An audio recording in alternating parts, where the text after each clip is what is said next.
All right, good morning, everyone. Good morning, good morning. So this morning's session is going to be a little bit different. I've got a live trade on my hands, and we're at a pretty interesting spot here. So I've got some calls here on the S&P futures. We got the 50-20 calls together. I posted that this morning in the options room and the mastery. And then all by myself, I've got the 50-25s, and I am up $5,000. So one of my goals this year was to up my size. Take my go-to setups with a little bit more risk. These are, it's the challenge of scaling up. Dollars wise, $5,000. I want that. I want that in my pocket. I want to take my wife to dinner. As far as the setup, nothing's really happened yet. We got a big whopping 4-hour squeeze. We got a big 2-hour squeeze.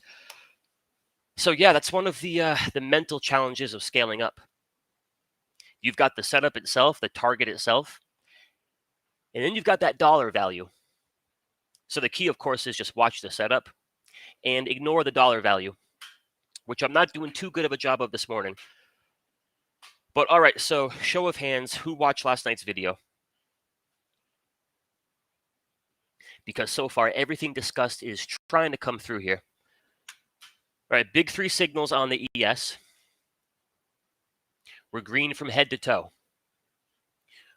Weekly all the way down to the 5, cranking out that buy signal. The hourly squeeze, which we sat there all day yesterday watching it. They've got this thing lined up nicely. They finally got momentum back above 0. They had to do that. They had to get that 21 EMA above the 50. Everything looking good, 10 out of 10. So that fires to the upside. And the next in line here is going to be the 2-hour squeeze. First goes the 1, then the 2, then the 4. And then we cash out. So 2-hour squeeze is perfect. And then the big boy. You got that big fella here on the 4-hour.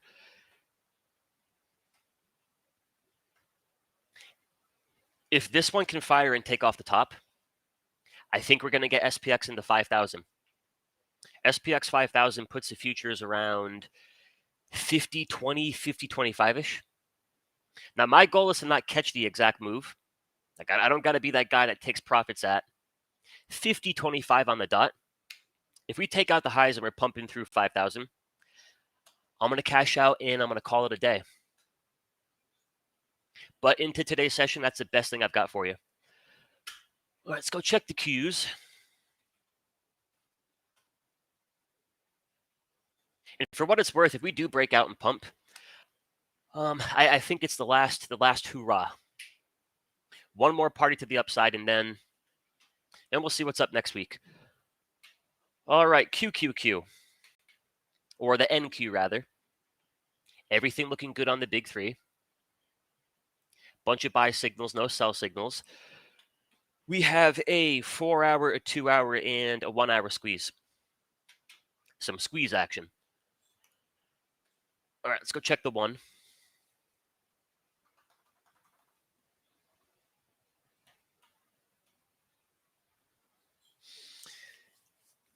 It's almost perfect.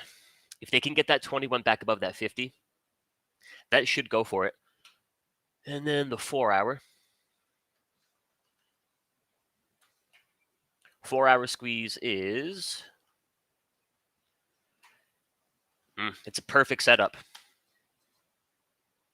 So there you have it. S&P futures, QQQ futures. Big bad 4-hour squeezes with buy signals. From here, guys, it's just a probabilities game. Probabilities would strongly suggest they want to break it out. That's not a guarantee. It's not a promise. Like any other day, anything can happen. But for now, that does put us in good standing for, I think, one more hoorah to the upside.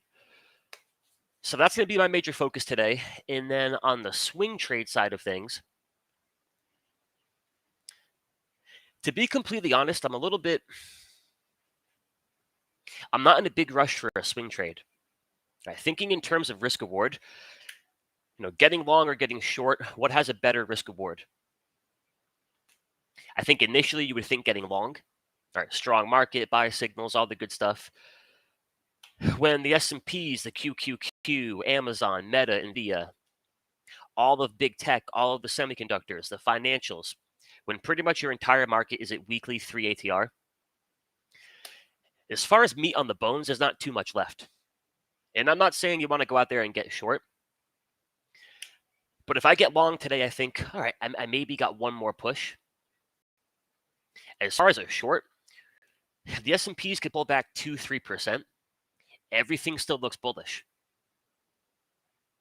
Nothing says get short just yet, but as far as a bigger swing trade, it's probably what I'm looking for. But for today, we are thinking higher we go. So let's see what's on the board here today. So let me see.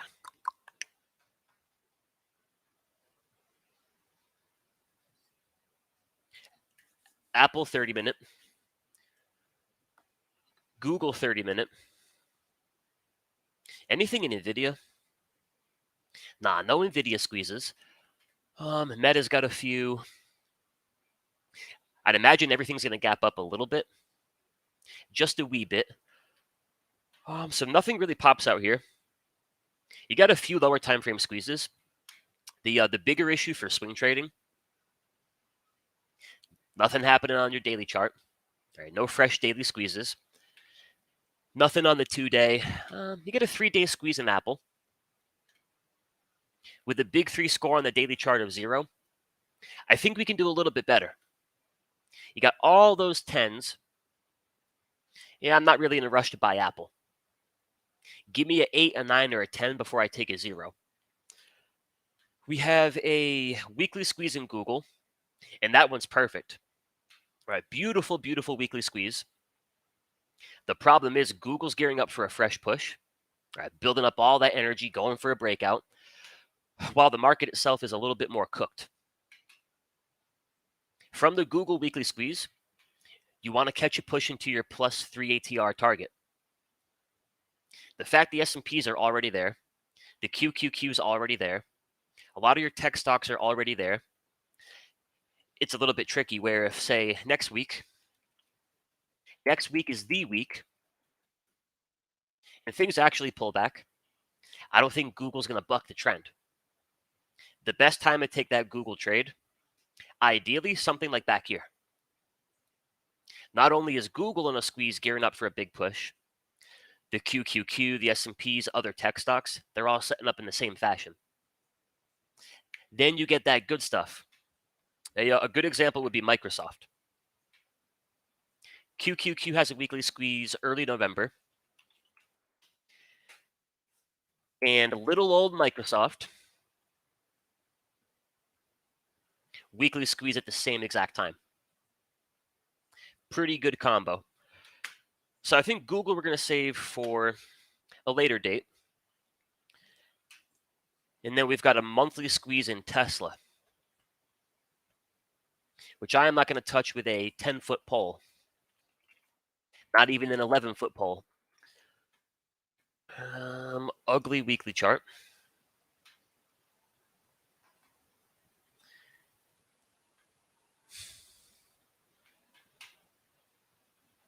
The monthlies aren't the greatest either. We have definitely seen better. So not too much happening here on the money makers. Let's go check out the sectors. I'm going to put the S&Ps over here. Okay, sectors.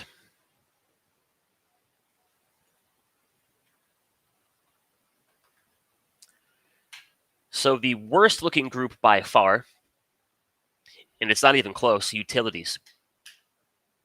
XLU's got a negative score on every time frame. Second worst would be energy. -2 on the weekly, -1 on the daily. Aside from that, though, everything's pretty green. XLP looks good. Biotech looking good. Transports, industrials looking good. And of course, your semis and your big tech. Now, as far as a fresh daily squeeze, you've got ARC setting up for a short. You've got XLB setting up for a short.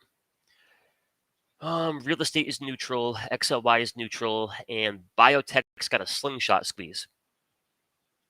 Now, biotech's probably the last thing I'm going to trade. But since we're in town, we'll take a quick look. Does not hurt to take a peek.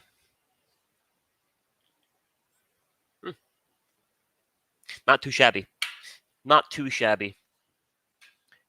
And then last place we'll look is, where did she go?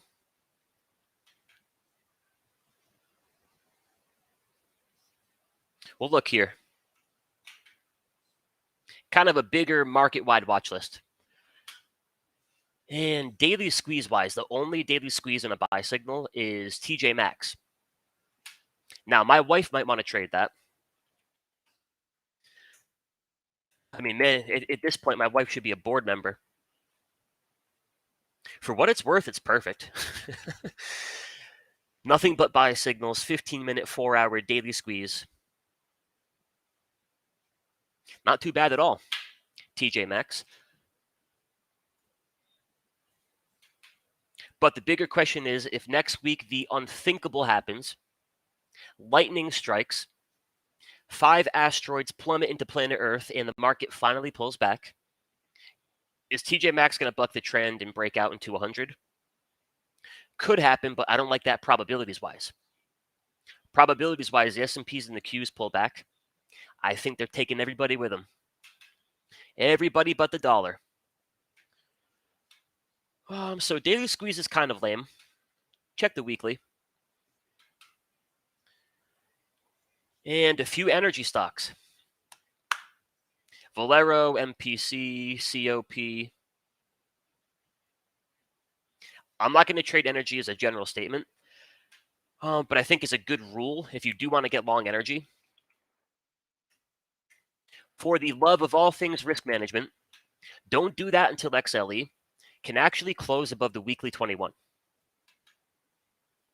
Otherwise, I think all these pretty daily squeezes, all these pretty weekly squeezes in energy, I think they are mirages. You're liable to get catfished. How can Exxon break out? How can Valero break out? How can Chevron break out if the group itself is going on 1, 2, 3, 4, 5, 6, 7, 8, 9, 10, 11, 12, 13, 14, 15 weekly closes under the 21 EMA?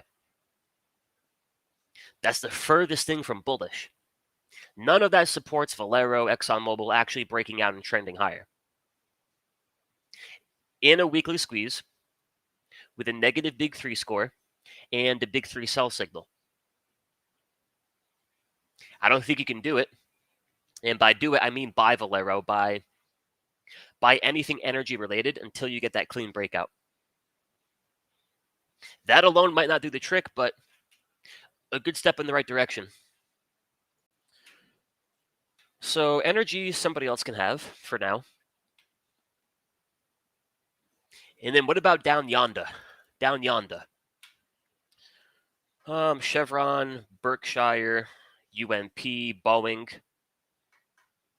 Now, if you know me, you know the last thing I'm ever going to trade is Boeing. Actually, I take that back.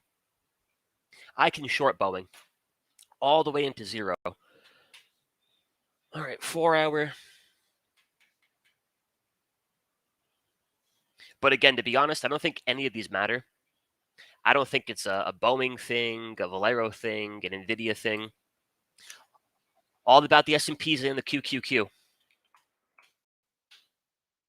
And what we know is we're really overbought. And just simply from a squeeze perspective, take the QQQ. You've all heard JC's rule of thumb. Right, JC, Johnny Carter. Squeeze fires, you tend to look for anywhere from 8 to 10 bars of momentum. QQQ weekly squeeze fired 1, 2, 3, 4, 5, 6, 7, 8, 9, 10, 11 weeks ago. Probabilities wise, we are much, much closer to the end of the party than the very beginning. So we know that. But we also know that big 5,000 target not too far above. Perhaps before we get that bigger pullback, they might want to finish a job and go smooch 5K. Make that your overall focus. Look for signals, look for setups that can lead to a push into 5,000. And then I think, if anything, day trade it. Day trade it, and you completely eliminate the overnight risk of waking up to a pullback in a bull market, which in the grand scheme of things is a really good thing. Nobody here should be crying if NVIDIA pulls back. Maybe tears of joy, but not tears of sadness. You shouldn't cry if the QQQ, the S&Ps pull back. Unless everything breaks and we lose all of our buy signals. You got to love that pullback. But all right, guys, that's what I got for you today. Check out my little buddy here.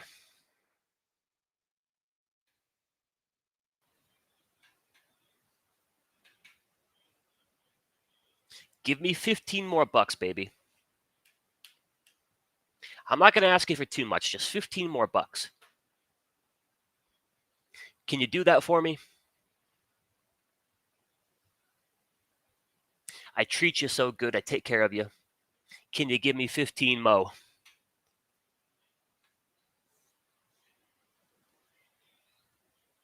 We'll find out.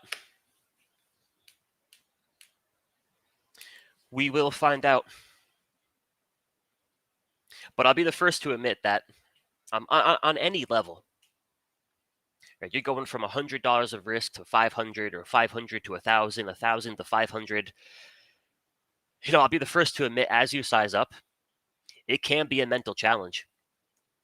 The best thing you can do is just ignore your P&L. All right, but I fall into that trap sometimes. All right, we're pushing. All right, I wonder how much I'm up. Okay, I'm up $5,200. Well, guess what? Mentally, I'm probably going to cling to that number now. It pulls back in. Oh shit, I'm only up 4,700. Focus on the setup. That's the entire name of the game. Just focus on the setup. Find a high probability setup that offers a lot of edge. Take a really good entry, lock in a good risk reward. The better you can get in locking in a good entry, the less the trades have to work for you to be profitable. On this example, if the trade works, I'm going to make anywhere from 10 to 15. If it didn't work based on my entry, worst case scenario, I'm going to lose maybe 2,000 bucks. When I'm wrong, if I'm down 2,000, and when I'm right, I'm making 10 or 15,000. Do I need to be right every trade? No. Far from it. So I'm saying all this out loud as a reminder to myself and to all of you. But all right, y'all, let me get my head in the chat here, see what you got for questions, any chart requests. But I do got to keep an eye on this market of ours. I'm going to throw an alert up here. That might entice it to keep pushing. And then I believe tomorrow we got the jobless claims, right?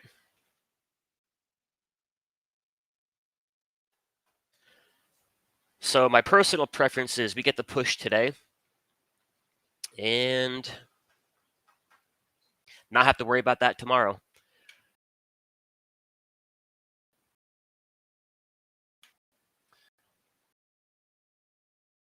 A couple. You got my hometown Fed speaker, Susie Collins. All right, tomorrow jobless claims. Tommy B. Yeah, jobless claims would be the big one. All right, little push here into a new high of day.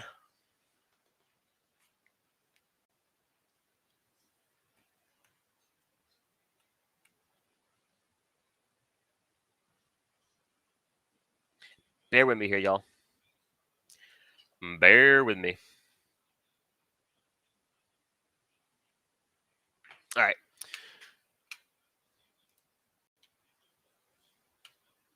Groovy Jeff, VIX is at 12.9. Okay, so good question. Really good question. Let's look at the VIX futures since they're open for business. They're down this morning. They've got nothing but sell signals. Volatility's dead. All right, volatility ceased to exist. The market being overbought. We can build out a mile-long list of reasons why the market should pull back, all based on probabilities. Doesn't mean the market wants to pull back or has to pull back. We can be at weekly 3 ATR. We could be at 4 ATR. We could be at 212 ATR. None of that is a problem until it's a problem. The dollar could double today. Not a problem until it's a problem. So I do think the VIX is something to watch. But that's more of the same. We're overbought. It doesn't matter just yet. The VIX is dead. It doesn't matter just yet. You had some divergences. When they matter, they can be a big deal. So in terms of, hey, when's the market finally going to pull back? I don't think a spike in the VIX is the end-all, be-all, but definitely part of the equation. All right, we're popping here a bit. 49.93.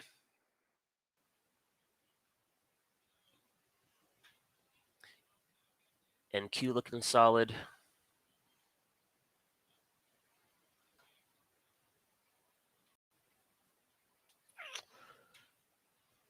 This is where the rubber meets the road. What's the high here? 49.97.75.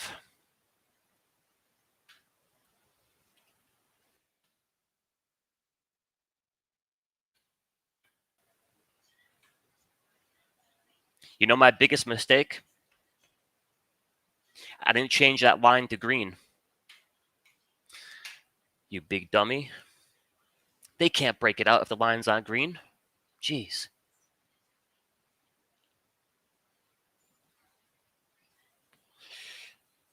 All right. 5 more buckaroonies.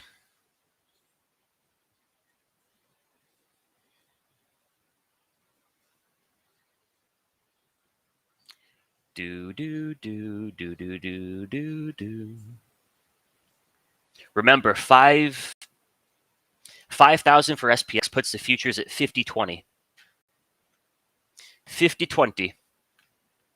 And I don't need all of that, right? I can't. Keep in mind, I'm doing this without the money calls. And we've all probably been there before where you're catching a big push, your calls are up 100, 200, 300%. If they remain out the money, you don't get that target by Friday, you might be up 200% on Thursday.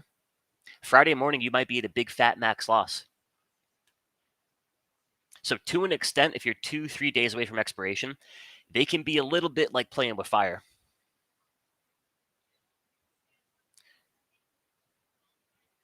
Just a bit.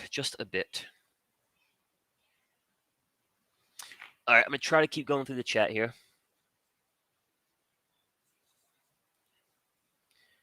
Get my alerts working.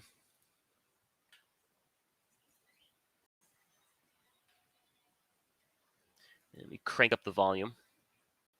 All right. Yeah, Pokemon, you want to watch that as much as you can. Oh man, I recorded such a good video for y'all the other day.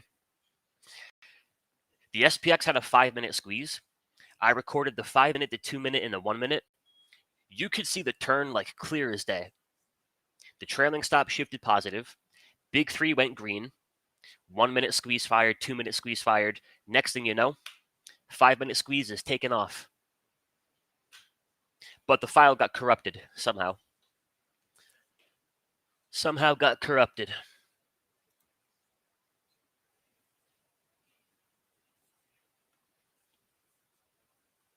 So I chose the 50-20 strike because that lines up roughly with the SPX at 5,000.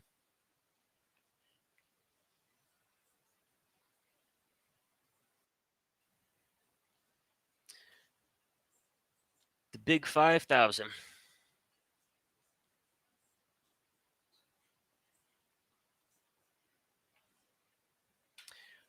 All right, the last squeeze standing is the 4-hour. The big fella.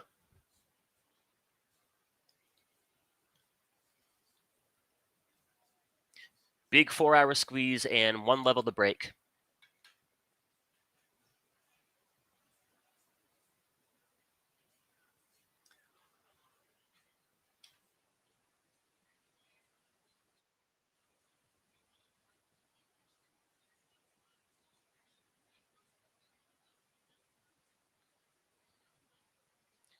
Come on, baby. You know you want to do it. I know you want to do it. You know you want to do it.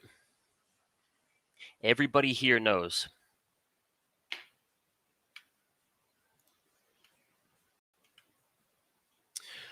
OSCR.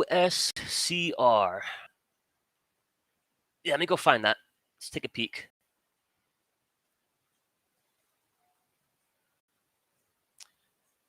Clean OSCR. What's that? Oscar Mayer. It grades out really well. Perfect daily chart, perfect 4-hour. 1 hour and your 30-minute and your 15 really, really solid. And then for squeezes, you've got a 1 hour, a 15, and a 5. So let's go take a peek at the 1 hour.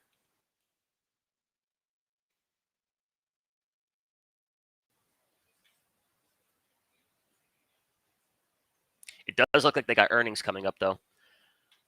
All right, the 1 hour squeeze fired at the close.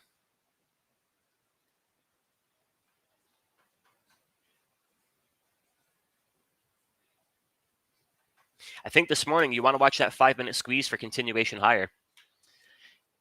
In terms of a swing trade, it's always a little bit tough for earnings.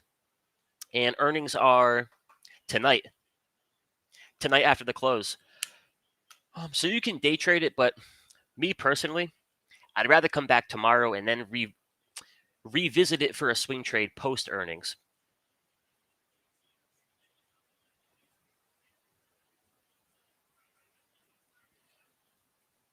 All right, NQ pushing. Any squeezes left here in the NQ?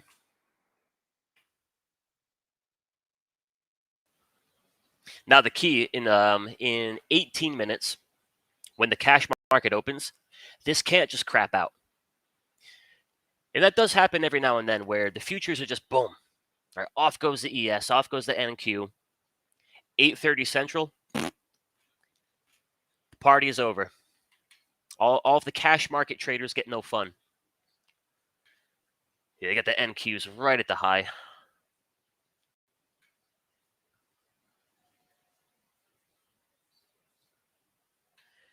And I would imagine you've probably got some stops sitting above that high. Meaning if they can break it, anybody who's short might tap out. They wave that white flag. That might just add a little fuel to the fire. Or we get rejected here. So 17,793.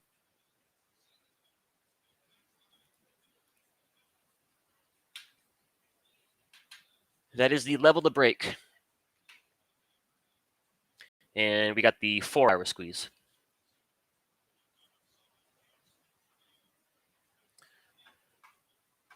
So there's your biggest source of ammunition into the open here. 4-hour ES squeeze, 4-hour NQ. You know what? Why don't we check out the other characters here? Let's check out the Dow futures.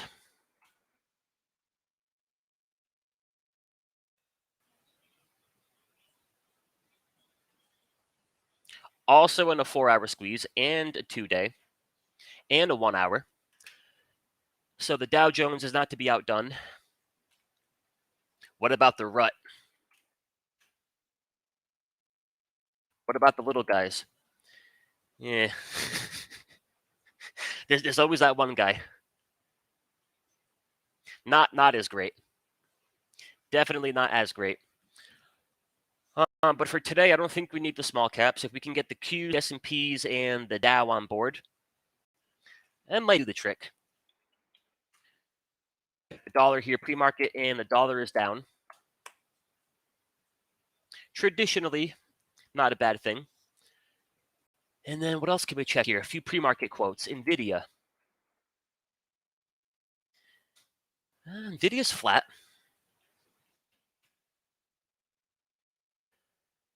SMCI is down a touch. AMD up a few. The Big Apple is up a dollar. Let's see, Google. Google is up a dollar. Amazon.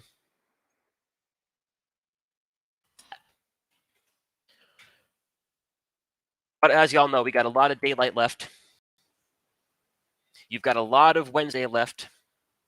Then we got Thursday and we got Friday. So selfishly, I want to break out today. And then I can just chill tomorrow. But into tomorrow, into Friday, even into next week, if we haven't gotten through 5K yet, and you still got these bigger 4-hour squeezes, it may be in the cards. It's just so much cooler if we can do it today. A lot cooler if we can do it today.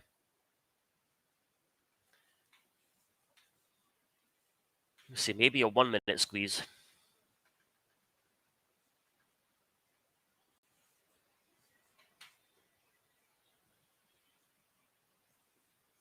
No 1-minute squeeze right now, but they can keep the push going. All right, guys, a few more questions, and then I will cut you loose here. And if you took the trade I posted this morning, don't wait for me. I'll post the exit alert as quick as possible. I want to break above that 5K. 5K on the futures, which might mean we end up leaving anywhere from 15 to 20 bucks on the table. In an overbought market, I'm all right with that.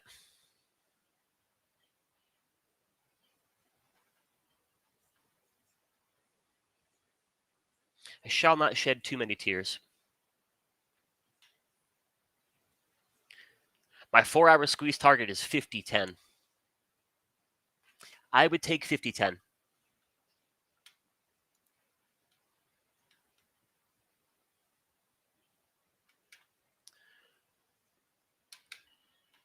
Okay, Brian. So IWM, it's the sloppiest of the indices.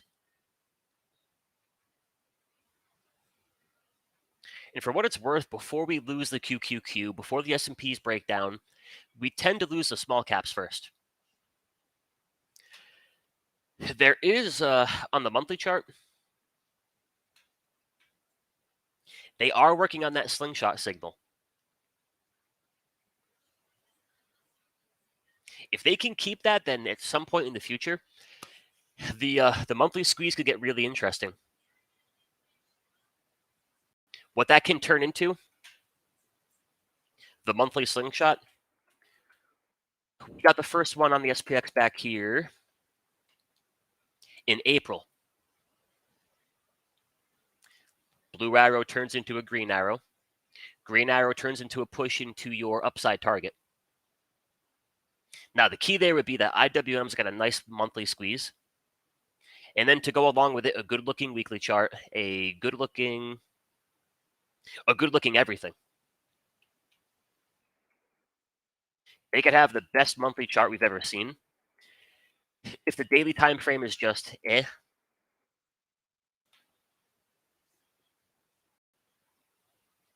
just okay, they probably can't do too much with that with that monthly squeeze just yet. Not just yet.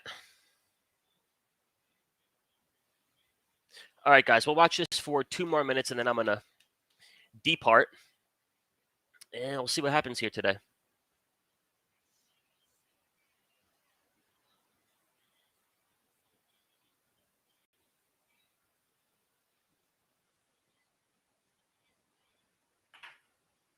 We might end up getting a 1 minute squeeze.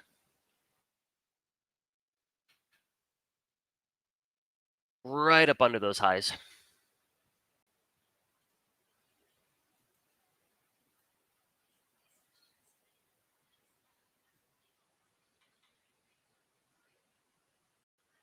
Like I said, though, the key is when the cash market opens, can we get continuation?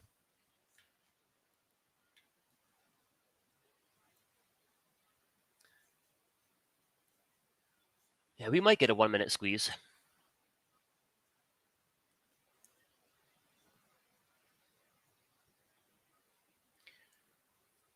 We just might. But all right, y'all, I'm going to cut you loose here. I'll be in the chats if you have any questions. And yeah, sorry for it being a little bit of a different prep session. Got ourselves a little live action today. But hey, as always, I appreciate your time. I appreciate y'all showing up. Mastery members, I will see you tomorrow at 10:30 Central. And for those of you in the Central room, I'll see you at 11:30 Central. So I'll keep you posted. When I take my exit, I will. Oh, there she goes. All right, I'll keep y'all posted. Adios.